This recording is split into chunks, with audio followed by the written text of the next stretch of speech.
Hello नमस्कार माझे सर्व लाडक्या ताई आणि दादांना श्री स्वामी समर्थ।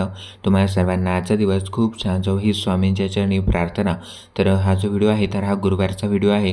त्याचबरोबर मला सर्व देवांची जी भांडी होती तर ती देखील क्लीन करून घ्यायची होती, कारण आठवड्यातून मी एकदा नाही तर दोनदा तरी सर्व जी देवांची भांडी असतात पूजेची तर ती सर्व मी क्लीन करत असतो। आणि जर तुम्ही देखील म्हणजेच करत नसाल तर नक्की करत जा, कारण एकदा आपण आठवड्यातून एकदा किंवा दोनदा तरी आपण सर्व जी पूजेची भांडी असतात किंवा जे आपले देवघरामध्ये देव असतात तर ते आपण क्लीन केले पाहिजेत।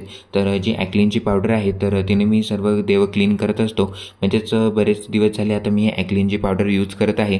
तर ही खूप चांगल्या प्रकारे म्हणजेच आपली भांडी देखील स्वच्छ होतात। त्यानंतर सर्व जी भांडी होती तर ती मी पहिल्यांदा धुवून घेतली आणि त्यानंतर अशा प्रकारे जे काही म्हणजे देवाचं वगैरे सामान मी काढत असतो, म्हणजेच जसं मला देवांचं सामान लागतं तर किचन ओट्यावरतीच मी सर्व जे देवांचं साहित्य असतं तर ते मी ठेवून घेतो, कारण जास्त स्पेस देखील नाही। शक्यतो मी जे काही देवाला साहित्य लागतं तर ते गॅस ओट्यावरतीच काढत असतो। आणि यानंतर जी काही भांडी होती तर सर्वात पहिल्यांदा मी ती स्वच्छ प्रकारे धुवून घेतली आणि त्यानंतर लगेचच आपल्याला ती कोरड्या कपड्याने पुसावी लागतात, नाहीतर त्याच्यावरती पांढरे डाग तसेच उमटतात।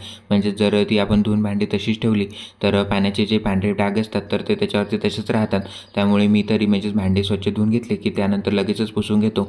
तर जे मोठं ताट होतं माझ्याकडे तर ते देखील आज मी क्लीन करून घेतलं होतं। त्याचबरोबर जे काही देवांचं साहित्य होतं म्हणजे जे लोटी भांडं होतं महाराजांना पाणी भरून मी ठेवत असतो तर ते देखील मी क्लीन करून घेतलं। त्याचबरोबर जे शंख होता माझ्याकडे, जो देवघरामध्ये मी माझा शंख ठेवलेला आहे तर हा देखील मी स्वामी केंद्रामधूनच घेतला होता आणि त्याचं जे स्टँड आहे तर हे देखील मी तिथूनच घेतलं होतं। तर हे देखील मी स्वच्छ प्रकारे क्लीन करून घेतलं। त्यानंतर जो अखंड दिवा होता तर तो देखील मी क्लीन करून घेतला। त्याचबरोबर त्या दिव्यामध्ये वात देखील मी टाकून घेतली, कारण ज्या वाती होत्या तर कापसाच्या त्या मी अगोदरच करून ठेवल्या होत्या, कारण आता श्रावण सोमवार देखील चालू आहेत। त्यामुळे शक्यतो तरी मी जास्त वाती करत नाही, म्हणजे जेवढ्या लागल्या तर तेवढ्या अगोदरच करून घेतो, कारण नंतर आपल्याला वेळ मिळतो नाही मिळत। त्यामुळे अगोदरच म्हणजेच रविवारी किंवा जेव्हा ही सुट्टी वगैरे असते तर तेव्हा जी अशी वरची कामं असतात तर ते मी करत असतो, जेणेकरून नंतर पूजा करताना मला कोणतीही अडचण येत नाही। नाहीतर वेळेवरचं आपल्याला वात करायची म्हटलं तर बराचसा वेळ आपला त्याच्यामध्येच जातो आणि मला प्रॉपर मॅनेजमेंट करावी लागते, कारण 10 वाजता मला जॉबला देखील जावं लागतं। त्यामुळे शक्यतो मी अशा प्रकारचं मॅनेजमेंट अगोदरपासूनच करून ठेवतो, जेणेकरून नंतर मला त्याचा त्रास होत नाही। तर तुम्ही बघत असाल तर अशा प्रकारे सर्व जी देवांची भांडी होती, जी देवांच्या मूर्त्या होत्या तर त्या मी क्लीन करून घेतल्या। त्याचबरोबर जो अखंड दिवा होता त्यामध्ये देखील मी वाट टाकून घेतली। त्याचबरोबर जे तेल होतं तर ते देखील मी टाकून घेतलं आणि यानंतर आता स्वामी सेवेला मी सुरुवात केली। सर्वात पहिल्यांदा आपण कोणतीही सेवा करतो तर दीप प्रज्वलित करून करतो, त्यामुळे सर्वात पहिल्यांदा मी दीप प्रज्वलित करून घेतला आणि दिव्याच्या खाली जे वस्त्र ठेवलेलं होतं तर हे छोट्या साईजचं वस्त्र आहे आणि हे देखील आपल्या पूजेमध्ये दिसायला खूप छान दिसतं।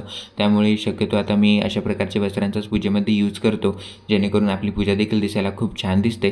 त्याचबरोबर जी सर्वांची फोटो होती तर ते मी देखील अगोदरच मी क्लीन करून घेतली होती आणि त्यानंतर आता स्वामी सेवेला सुरुवात केली।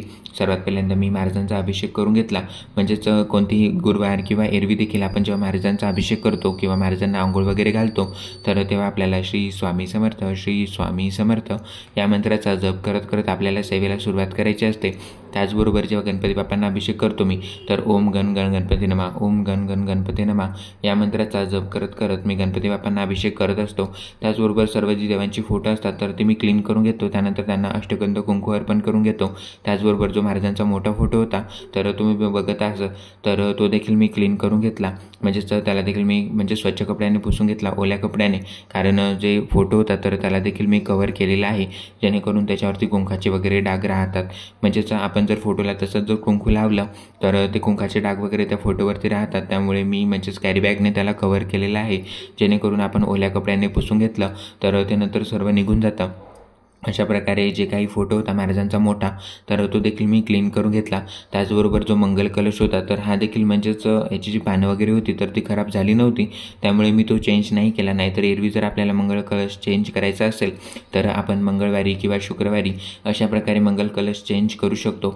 त्यानंतर जे रुद्रयंत्र होतं तर ते देखील मी पूजेमध्ये ठेवून घेतलं। जे गजांत लक्ष्मी होते तर ते देखील मी आज साफ करून घेतले होते, तर त्यांना देखील मी हळदी कुंकू लावून घेतलं आणि आपण गजांत लक्ष्मीची प्राणप्रतिष्ठा कशा प्रकारे करावी तर याच्यावरती देखील मी लवकरच एक व्हिडिओ घेऊन येणार आहे आणि त्याचबरोबर कुंचम सेवा देखील आपण कशाप्रकारे करावी तर याचा देखील व्हिडिओ एक तुमच्यासोबत मी नक्कीच शेअर करेल। त्याचबरोबर जे शंखचक्र होते म्हणजेच जे शंख होता माझ्याकडे आणि जे कासवाचं स्टँड आहे तर ते देखील मी पूजेमध्ये ठेवून घेतलं। यानंतर जी फुलं मी आणली होती तर ती देखील मी सर्व देवांना वाहून घेतली। तर आज देखील मला फुलं जी आहेत तर ती बरीचशी मिळून गेली होती आणि जेव्हा मी फुलं वगैरे मी देवांना अर्पण करतो तर देव देखील खूप छान दिसतात आणि देवारा देखील खूप छान दिसतो आणि जो फुलांचा वास असतो तर हा देखील माझ्याच रूमवर दरवळतो। त्यामुळे मला देखील पूजा केल्यानंतर खूप प्रसन्न वाटतं। त्यामुळे सर्वात पहिल्यांदा मी पूजा करून घेतो आणि त्यानंतर मग स्वयंपाकाला सुरुवात करतो, कारण स्वयंपाक देखील मला हातानेच तयार करावा लागतो। त्यामुळे सर्वात पहिलं काम म्हणजे देवपूजा करून घेणं, म्हणजेच स्वामींची सेवा करून घेणं आणि स्वामी देखील माझ्या हातून त्यांची सेवा करून घेतात। तर मला स्वामी सेवा करायला देखील खूप आवडतं, त्यामुळे अशा प्रकारची स्वामी सेवा मी करत असतो आणि जे काही सेवेचे व्हिडिओज आहेत तर ते देखील मी तुमच्यासोबत शेअर करत असतो। तर मागचे व्हिडिओ तुम्ही बघितले नसेल तर नक्की बघा, आपल्या यूट्यूब चॅनलवरती ते अवेलेबल आहे। अशा प्रकारे आजची जी स्वामी सेवा होती तर ती माझी कंटिन्यू चालू होती। सर्वात पहिल्यांदा मी श्री स्वामी स्तवन वाचून घेतलं, त्यानंतर मी महाराजांची एक माळ जप केली, म्हणजे श्री स्वामी समर्थ श्री स्वामी समर्थ असा जपत जपत मी एक माळ जप करून घेतो। म्हणजे शक्यतो आपण नित्यसेवेमध्ये 11 माळी जप केला पाहिजे, पण ज्याला जसं मॅनेज होतं तर तशा प्रकारे आपण करू शकतो। तर मला 11 वेळी म्हणजेच करणं शक्य होत नाही, त्यामुळे मी एक वेळाच करतो, म्हणजे एक वेळा सकाळी आणि एक वेळा संध्याकाळी। म्हणजेच जेव्हा संध्याकाळची स्वामी सेवा असते तर तेव्हा मी एक माळ जप करून घेतो आणि सकाळी स्वामी सेवेला सुरुवात करण्या अगोदर महाराजांची मी एक माळ जप करून घेतो। अशा प्रकारे मी 2 माळी जप करतो। त्यानंतर नित्यसेवेमधले 3 अध्याय आपल्याला वाचावे लागतात। तर आजचा गुरुवार होता तर पहिला, दुसरा आणि तिसरा अशा प्रकारे आपल्याला 3 अध्याय वाचावे लागतात, तर ते माझे वाचणे चालूच होते। त्याचबरोबर आपण गुरुवारी कोणकोणत्या सेवा करू शकतो तर श्री पुरुष सूक्त, श्री गीतेचा 15वा अध्याय, श्री विष्णू गायत्री मंत्र, श्री दत्त गायत्री मंत्र, श्री दत्त महाराजांचा मंत्र, श्री परब्रह्माचा मंत्र, श्री विष्णूंचा मंत्र, श्री व्यंकटेश स्तोत्र, श्री कालभैरवाष्टक, श्री विष्णू सहस्त्रनाम आणि महाराजांची आपल्याला एक माळ जप करायची असते। तर ज्या काही मी सेवा तुम्हाला सांगितल्या तर ह्या नित्यसेवेच्या पुस्तकामध्ये अवेलेबल आहेत, म्हणजेच नित्यसेवेच्या पुस्तकामध्ये संपूर्ण सेवा दिलेल्या आहेत।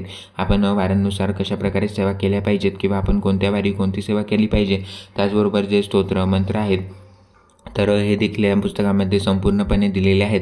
तर मी तर याच पुस्तकाचं मला खूप यूज ठरतो। जेव्हाही मी स्वामी सेवा किंवा कोणती देवांची सेवा करायची असते तर तेव्हा मी या पुस्तकाचा म्हणजेच भरपूर मला यूज होतो, कारण महादेवांची किंवा आपण कोणत्याही देवांची सेवा करतो तर त्या देवांच्या सेवेमध्ये आपण कोणते स्तोत्र मंत्र पठण केले पाहिजेत तर संपूर्ण माहिती या नित्यसेवेच्या पुस्तकामध्ये आहे। त्यामुळे तुमच्याजवळ जर पुस्तके नसेल तर तुमच्या जवळच्या आजूबाजूला जिथेही स्वामी केंद्र असेल तर तिथे हे तुम्हाला पुस्तक मिळून जाईल, नाहीतर तुमच्याजवळ हे पुस्तक असेल तर त्यामध्ये सर्व सेवा दिलेल्या आहेत, तर तुम्ही तशा प्रकारे त्या सेवा करू शकता। तर आता माझे जे पुस्तक होतं म्हणजे जी पोथी होती महाराजांची तर ती वाचणं झालेली आहे। पोथी वाचल्यानंतर तर तुम्ही बघू शकता अशा प्रकारच्या ह्याच्या सेवा आहेत तर त्या पुस्तकामध्ये दिलेल्या आहेत। त्यानंतर महाराजांची जी आरती होती तर ती देखील मी करून घेतली। तर यामध्ये महाराजांची एक सकाळची आणि एक संध्याकाळची अशा प्रकारच्या 2 आरत्या दिलेल्या आहेत, म्हणजेच सकाळची महाराजांची आरती वेगळी आहे आणि संध्याकाळची महाराजांची जी आरती आहे तर ती वेगळी आहे। तर मी तशा प्रकारे आरत्या करत असतो, मला जसं शक्य होईल तर तशा प्रकारे स्वामींची सेवा करण्याचा मी प्रयत्न करत असतो। तर अशा प्रकारे आजची जी गुरुवारची स्वामी सेवा होती तर ती माझी आता झालेली आहे। तुम्हाला माझा आजचा व्हिडिओ कसा वाटला कमेंटमध्ये नक्की सांगा। व्हिडिओ आवडला असेल तर लाईक, शेअर आणि सबस्क्राईब करायला विसरू नका। भेटूया अशाच नवनवीन माहितीपूर्ण व्हिडिओसोबत, तोपर्यंत सर्वांना पुन्हा एकदा श्री स्वामी समर्थ।